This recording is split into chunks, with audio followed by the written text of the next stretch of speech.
I planned a romantic anniversary dinner to prove how much I loved him, only to watch him show up with someone else, smiling like nothing had changed, and I had to decide whether to speak or leave. My name is Clara, I'm 28 years old, and I've been in a relationship with Ethan for nearly 5 years. I grew up in a close, knit family with 2 older brothers who always teased me relentlessly, but also taught me the value of thoughtfulness and persistence. My parents emphasized showing love through actions rather than words, and that shaped how I approach relationships. I believe that love is not just felt but demonstrated through gestures, planning, and consideration for the other person's happiness.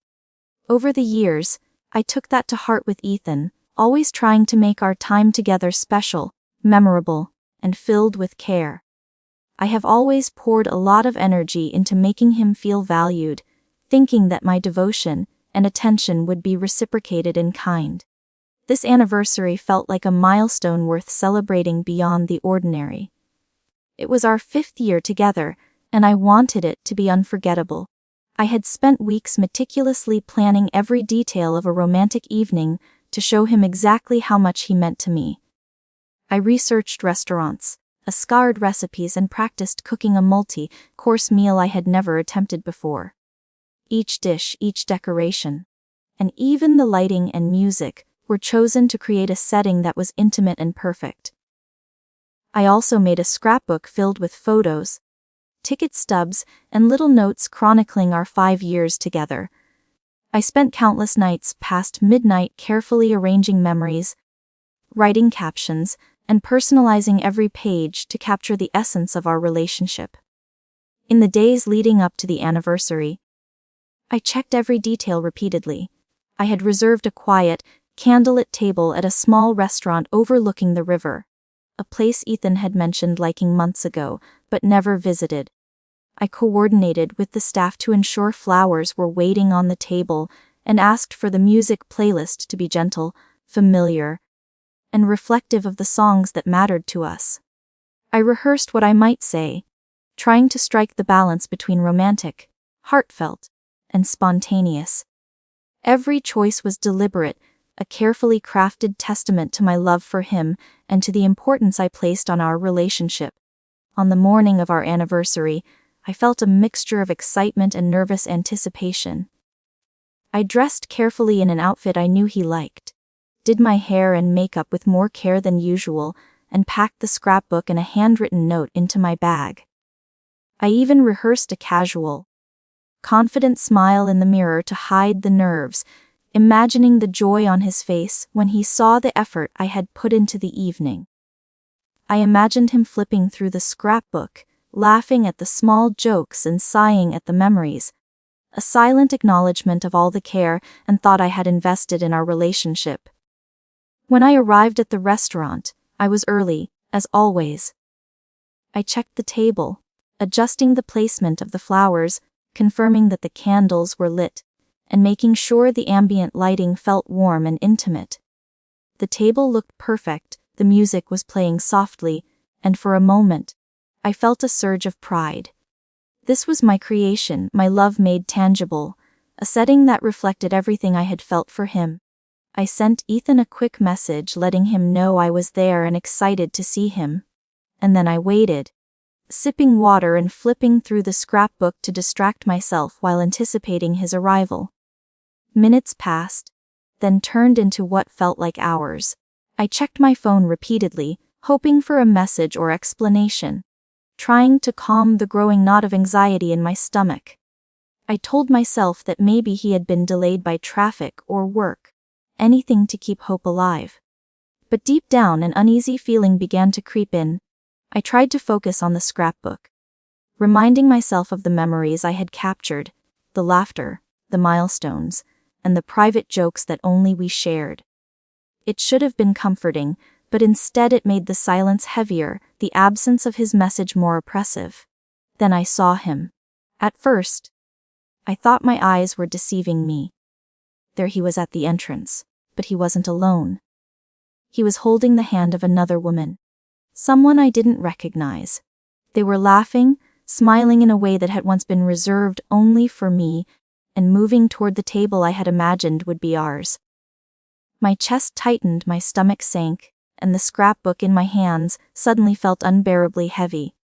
My heart pounded, and I felt rooted to the spot, unable to move or breathe properly.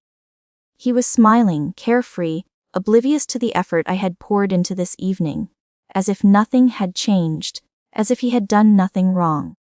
I could feel a surge of emotions flooding through me: shock, disbelief, anger, heartbreak. I kept telling myself that it couldn't be real, that there must be some mistake, some misunderstanding. But as they approached the table, laughing together and settling in comfortably, the reality was undeniable. He had chosen to come here with someone else on our anniversary, to the exact place I had envisioned celebrating 5 years of love, and he was smiling as though nothing had ever shifted between us. I clutched the scrapbook tighter, feeling the pages crumple beneath my hands. Each carefully arranged photo and note felt like a monument to my devotion that had been ignored, overlooked, and ultimately betrayed. The evening I had envisioned, the perfect expression of my love, had been shattered in a single moment. And I realized then that I faced a choice that I had never thought I would have to make. Should I confront him and risk a scene, speak the truth and demand an explanation, or should I leave quietly, preserving what dignity I had left and walking away from the pain?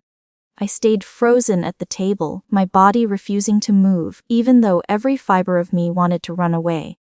The woman beside him was laughing at something he said, leaning in close, and I realized in a sickening instant that they were comfortable together in a way that we never had been in public for years.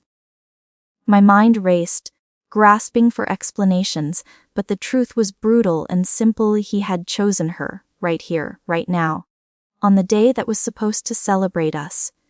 I felt a tide of humiliation, betrayal, and disbelief wash over me, but it was mingled with a sharper edge of sorrow that I couldn't ignore. 5 years of devotion, of late nights spent planning surprises, of nurturing him, had all led to this moment of being made invisible. I gripped the edge of the table, trying to steady myself, but my hands shook. My vision blurred as tears threatened to fall. I kept telling myself to breathe, to think, to make a rational choice. But everything inside me screamed to confront him, to demand answers, to expose the betrayal in front of the staff, the other diners, everyone. I imagined myself standing up, the scrapbook held in one hand like evidence, pointing out every meal I had cooked, every night I had stayed late to comfort him, every thoughtful gesture that had gone unnoticed or taken for granted. And yet, I also feared the consequences, seeing the smirk that would likely cross his face, hearing her laugh at my pain, enduring whispers from strangers who didn't know the history, just seeing a woman humiliated over a man. I thought of my life over the past 5 years, the way I had poured myself into the relationship, sometimes at the expense of my own career, friendships, and even family time. I had skipped nights out with my sisters to plan little surprises, learned to cook dishes I had never attempted because he liked them, and spent countless hours thinking about how to make our relationship better, stronger, more intimate. Every detail had been intentional, every gesture deliberate, and now it felt like none of it had mattered. The scrapbook, my meticulous menu planning, the flowers, the quiet thoughtfulness, it was all invisible, replaced by his new, casual, and effortless charm with someone else. The woman he was with glanced in my direction briefly, catching my eye, and I felt a jolt of shame mixed with fury. It was as though my presence had gone completely unacknowledged, and yet it was undeniable. I was here, witnessing it. I wondered if he realized the magnitude of what he was doing, if he knew the depth of my care, the intensity of the effort I had put into this evening. Part of me wanted to shout, to tell him everything, to make him understand in vivid, painful detail what his choices had cost me emotionally.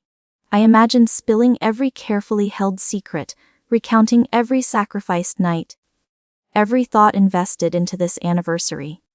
but the rational part of my mind reminded me that confrontation could be dangerous, humiliating, and likely futile. I weighed my options desperately. Speaking out might give me temporary catharsis, a sense of release, but it would also drag me into public humiliation. Leaving quietly would be dignified. Preserving the sense of self-respect that had been battered over years, but it also felt like conceding defeat. Accepting the erasure of my love, my effort, and my presence in his life. Every scenario seemed painful, every choice laden with loss, and yet I knew I had to act soon, before the spell of my shock weakened and the evening became even more unbearable. I thought about my parents' advice on pride and self-respect. They had always taught me that being true to yourself was more important than appeasing someone who disregarded you, that love was meaningful only when mutual, not when one-sided. I realized then that my loyalty, my devotion, and my meticulous planning were all forms of self-expression, and I had no obligation to let them be used to validate someone who no longer deserved them. My anger began to settle into clarity, a transforming from chaotic emotion into a quiet, firm resolve. With trembling hands I closed the scrapbook, pressing it gently against my chest. I could feel the effort, the memories, and the love I had poured into it as a tangible weight. But I also recognized that it belonged to me now, not to him. My devotion had been real, and that reality could not be erased by his choices. I felt a rising strength within me, a recognition that the power to decide my next move lay solely in my hands.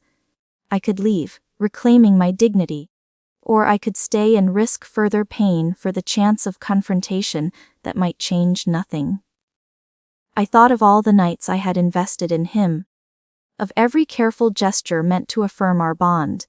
In that moment, I understood that my love had value, but only if I chose to honor it myself. I didn't need external validation from him, from this woman, or from anyone in the restaurant. My decision would define not the worth of my love for him, but the worth of my self-respect, my boundaries, and my future. For several long minutes, I sat there frozen in a state between shock and decision. Each laugh, each casual glance, each intimate gesture he shared with her felt like a test of my resolve. I realized that leaving would not just be an escape. It would be a declaration of my independence, an affirmation that my care and my effort could never be weaponized against me. I could walk out of the restaurant, the way I had entered it, with grace intact and dignity preserved. Staying might provide a chance to confront him, but it might also give him the satisfaction of my emotional unraveling. And then I made my choice. I stood slowly, feeling every muscle tense and release as I pushed the chair back. I clutched the scrapbook to my chest, feeling the weight of every memory, every gesture, and every year I had invested in this relationship. I didn't look directly at him, didn't let my eyes linger on the life he had moved on to without me.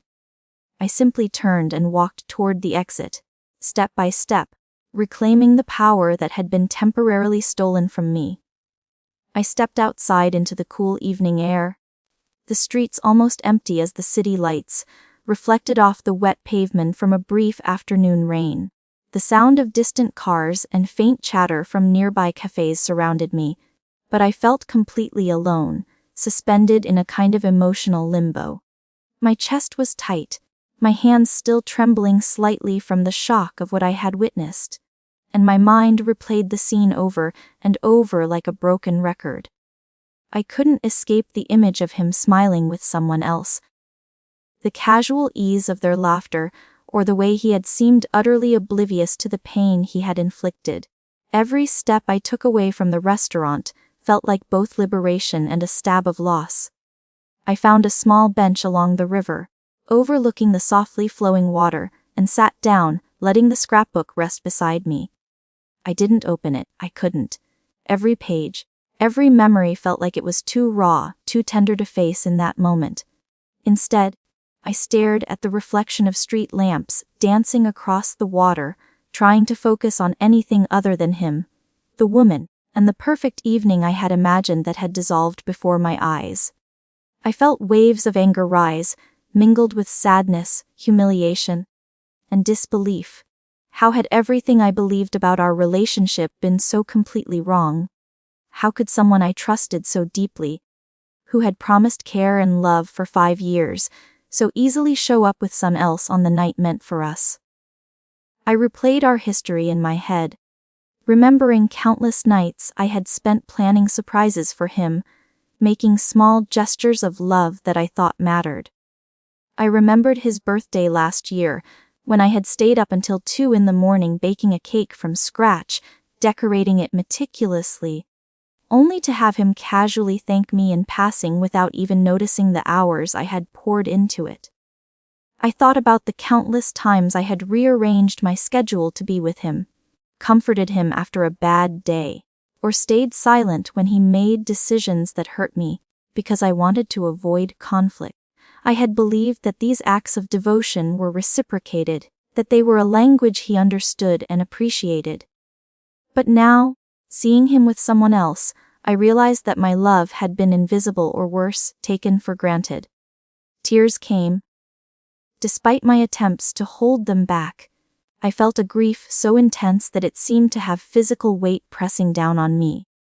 It wasn't just the loss of the evening, it was the realization that my understanding of our relationship, my trust, and my belief in his devotion were all illusions. I had invested years of my life into someone who had moved on silently, without even considering how much his actions would hurt me. I thought about what I had sacrificed, career opportunities I postponed to be available for him, nights with friends I skipped to plan perfect evenings, even personal hobbies I abandoned to spend more time nurturing our bond. And now all of that seemed meaningless, a private testament to a love that had been unreciprocated. I remembered the first time I had felt truly connected to him, sitting on a park bench in the spring, watching the cherry blossoms fall around us. I had believed then, as I had every day since, that our love was built on understanding, care, and commitment. That memory, once comforting, now stung sharply. I felt as though I had been walking through a fog of illusion for years, only now coming awake to the harsh clarity of reality. I had given him my devotion freely, without hesitation, believing it would be returned. Instead, it had been dismissed, ignored, or perhaps simply irrelevant. As I sat there, I began to process the enormity of the betrayal. The anger I felt was raw and immediate, but beneath it was a quiet, simmering clarity. I realized that my choice to leave the restaurant had been more than an escape. It had been an assertion of self-respect. I had not allowed myself to be humiliated publicly, and I had not given him the satisfaction of witnessing my breakdown. In that small act, I had reclaimed a measure of control over my life and my emotions. But the wound was still fresh, and I knew I would need time to navigate through the pain, to understand how I had allowed myself to invest so completely in someone who could treat me so carelessly. I thought about what my next steps would be. I couldn't let this event define me or my capacity for love, but I also couldn't ignore the lesson it had painfully revealed. Trust and devotion are not inherently wrong, but they must be shared with someone who values them, someone who reciprocates care and commitment. I had given freely to a man who had chosen indifference over acknowledgement, and now I needed to redirect my love, attention, and energy toward myself and toward people who deserved it. As the night deepened, I walked slowly along the river, feeling the cool breeze against my skin, letting my thoughts settle like sediment in a jar. Each step was a small act of reclamation, a recognition that I could move forward with dignity and clarity. I reflected on what had brought me here. The hopes, the plans, the meticulous attention to detail, and I understood that my devotion was not wasted.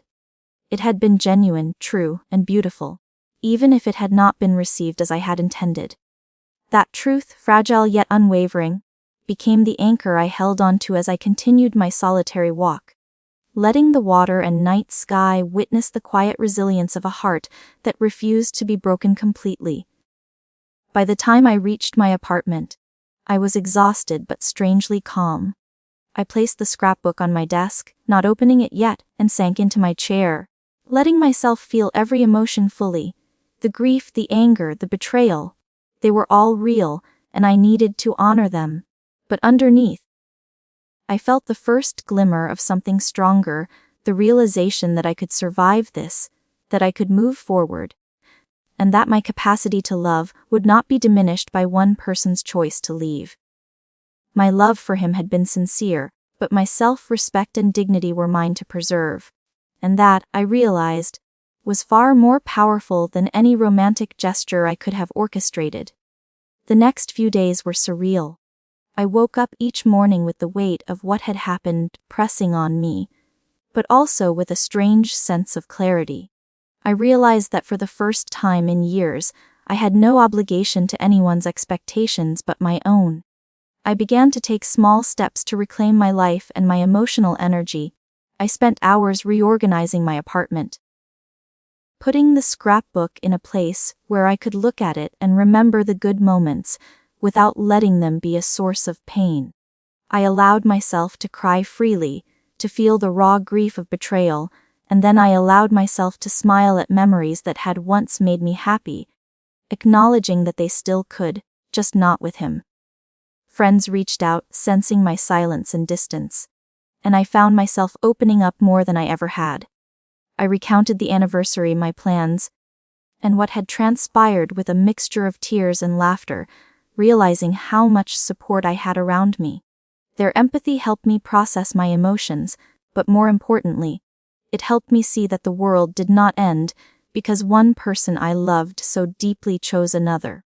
I started spending more time doing things I enjoyed, reading, running, cooking for myself, and reconnecting with friends and family who had quietly watched my devotion to Ethan for years. Every activity was a reminder that my life and happiness did not hinge on his choices. I also began reflecting on the patterns in my relationship with him.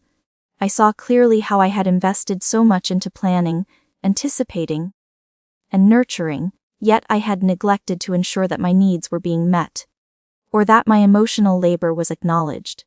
I realized that love in one direction, no matter how sincere, could never be sustainable or fulfilling.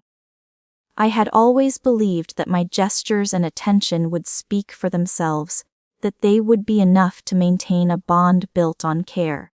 But now I understood that love requires reciprocity, communication, and mutual respect, things that had been absent in the moments that mattered most. In time, I decided to take the scrapbook and sit with it properly, page by page. I allowed myself to relive the memories, the laughter, and the quiet moments we had shared, but without the lens of expectation or disappointment. I could honor the love I had felt without needing it to be returned in the same way.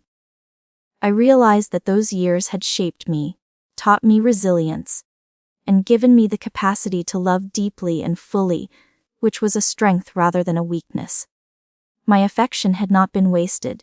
It had been genuine and real, and I could carry that forward into future relationships and experiences. Weeks later, I ran into Ethan in town, accompanied by the same woman from the restaurant.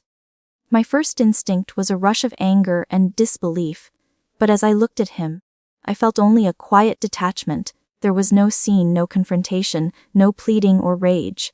I smiled politely, he looked momentarily surprised, and I walked past them, feeling lighter with every step. It was a small, almost imperceptible victory, but it reinforced the lesson I had learned. My worth was not defined by his choices, nor could it be diminished by his absence or betrayal. I had chosen myself, and that decision had restored a sense of power and dignity that I had never truly realized I could reclaim. In the months that followed, I began dating again, cautiously at first, but with a renewed sense of clarity about what I wanted and deserved. I sought partners who valued mutual effort, care, and emotional honesty. Each new connection reminded me that love could be reciprocated, appreciated, and celebrated, and that my capacity to love deeply was a gift, not a liability. I no longer felt the crushing weight of trying to prove my affection through elaborate gestures. Instead, I learned that authentic connection thrives on honesty, respect, and shared commitment. Looking back, the anniversary that had felt like a devastating betrayal turned out to be a turning point. It forced me to confront uncomfortable truths, to reevaluate the ways I had invested in relationships, and to recognize my own boundaries and worth. It taught me that love is not just about what you give, but also about what you accept and demand in return. I had spent years demonstrating love through effort and thoughtfulness, but I had not fully acknowledged the importance of mutual respect and care. That understanding, painful as it was, became the foundation for healthier, more fulfilling relationships in my life. Now, when I see the scrapbook, it no longer brings a pang of heartbreak, but a quiet smile of recognition. It is a testament to my capacity to love fully and deeply, a reminder of my resilience, and a symbol of a turning point in my life. I don't need validation from someone who chose another, nor do I require recognition from those who cannot appreciate my devotion. I have learned that my love is valuable, my care is meaningful, and my self-respect is non-negotiable. I walked away from the restaurant that night with more than heartbreak.